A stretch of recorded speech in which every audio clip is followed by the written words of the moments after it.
Hi, my name's Max Talene, MA student in film at Ohio University, and you're watching Real Time.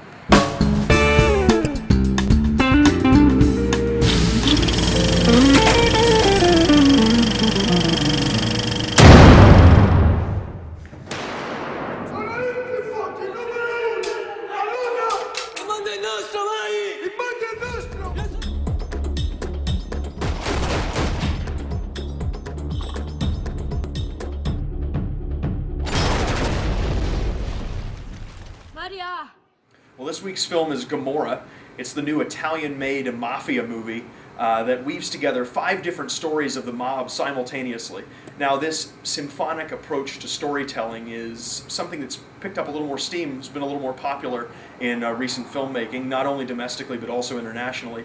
And I think that there are several reasons for this. Not only because filmmakers are probably a little bored these days with the classical great man narrative, but also because sometimes one person's perspective simply isn't enough to get across the truth of a situation. There's the story of the dressmaker Pasquale, who accepts an under-the-table offer from some Chinese immigrants to teach them the finer points of his trade of dressmaking. There's the story of Franco and his young protege Roberto, who get into the illegal toxic waste dumping, or more precisely, toxic waste hiding business. There's the story of an old man named Don Chiro, who's been a money carrier for the organization for years, realizes that his time's about up and needs to get out. There's the story of the young Toto, who delivers groceries, who desperately wants in to prove his manliness. And then there's the inevitably tragic tale of Carlo and Sweet Pea, who desire to live out the Tony Montana Scarface fantasy, get their hands on as many weapons as they can and kill everyone and take everything over. What I think makes this film great is that it has this bottom-up approach to looking at the mafia. We don't start with some glamorous Don Corleone at the top and work our way down. No, we start at the very bottom and work our way up. And I think what's wonderful about that is that this film rejects even the idea of a single authoritative voice, because it has to. It has to realize that if we want to look at the systemic poisoning of an entire society, we have to do it through the eyes of the people who are at the very bottom of the chain.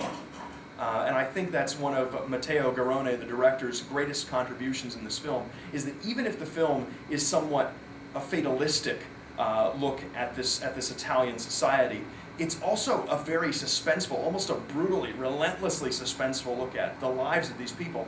But the film subverts some of those things, and it would be inappropriate for me to ruin every single great moment. But I will say that there's even a moment in the film that features Scarlett Johansson that reveals the true international reach that a story like this has, and the reason why we in the United States should probably be concerned about it as well. I guess what I'm saying is that this film doesn't so much tell stories as it watches in horror as they happen. Real film geeks might even notice that this film is actually loaded with long takes, but they dissolve so naturally into the film's narrative that they don't seem like bravado touches. In fact, the whole film seems like it was shot and cut by a man on the run, holding the truth in his hands and absolutely terrified of what he had. So, I recommend that you go see Gomorrah this week at the Athena. Thanks for watching Real Time.